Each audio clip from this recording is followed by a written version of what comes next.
In diesem Video wird die fachmännische Verlegung eines Kaminanschlusses eingehend erklärt. Neben einigen Werkzeugen und Zubehör wird hierfür vor allem Valut Carver Plus Profi verwendet. Ein hochflexibles, der Dachflächenfarbe angepasstes Kamin- und Wandanschlussband mit integriertem Streckmetall für ebenso schnelle wie perfekte Verarbeitung. Zunächst wird die Breite des Kamins auf der Traufenseite gemessen. Pro Seite werden dabei mindestens 5 cm Überstand hinzugegeben. Dann wird der erste Streifen angezeichnet und auf Maß abgelenkt. Gemäß der gewünschten Anschlusshöhe wird das Band nun abgekantet. Kleiner Tipp: Das geht besonders einfach mit Hilfe einer Dachlatte.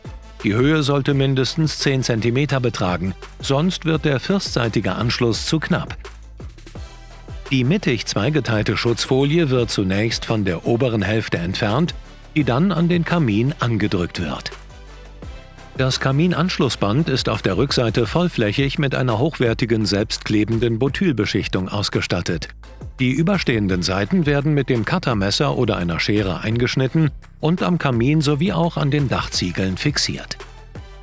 Jetzt kann auch die untere Schutzfolie entfernt werden, woraufhin erst einmal die Hochpunkte von Hand angedrückt werden.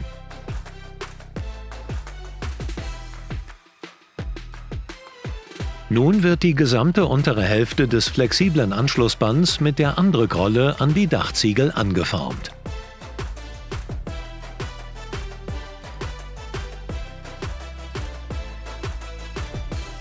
Jetzt sind die Seitenteile dran, deren Mindestlänge am Kamin abgemessen wird.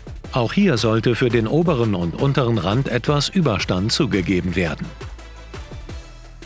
Die Seitenstreifen werden in der Höhe passend zum bereits verlegten Band abgekantet und angelegt. Wie zuvor wird erst einmal die obere Schutzfolie abgezogen und der obere Teil am Kamin fixiert. Auch hier werden die Überstände eingeschnitten und an Kamin und Dachfläche angeformt.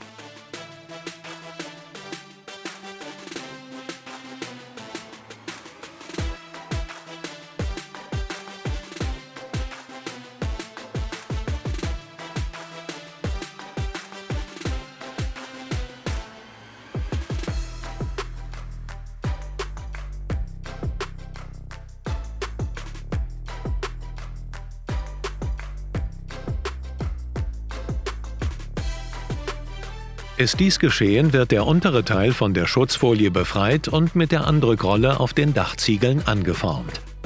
Bevor nun der firstseitige Anschluss angebracht wird, empfiehlt es sich, die beiden oberen Eckausbildungen nachzuarbeiten, und zwar mit 2 kurzen Pads des Valut Carver Plus Profibandes, die an den Ecken fixiert werden. Für den firstseitigen Anschluss muss jetzt nur noch die genaue Breite des Kamins abgemessen werden, damit ein mindestens ebenso breites Stück vom Anschlussband abgeschnitten werden kann. Nun wird der abgeschnittene Streifen in gleicher Weise angeklebt wie die vorherigen, erst oben, dann unten.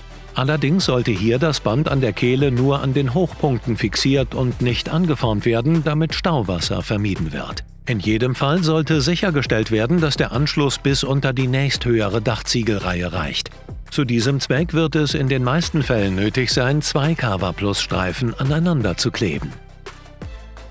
Nun muss der Kaminanschluss noch am oberen Rand mit einer Abschlussleiste zusätzlich gesichert werden. Dafür werden die Kantenlängen des aufgebrachten Abschlussbandes gemessen und entsprechend lange Leistenabschnitte abgetrennt. Bei den Seitenabschnitten muss darauf geachtet werden, dass die Schnitte mit der richtigen Schräge abgeschnitten werden, damit die Leistenteile später auf Stoß angebracht werden können. Mit Spenglerschrauben und dem Akkuschrauber werden die Abschlussleisten dann am Kamin fixiert. Zu guter Letzt werden die Oberkanten und die Stöße zwischen den Leisten noch gründlich mit Formel Pro Multifix glasklar abgedichtet. Damit ist ein witterungsbeständiger Anschluss zwischen Kamin und Dachfläche hergestellt, der die Dachkonstruktion langlebig schützt.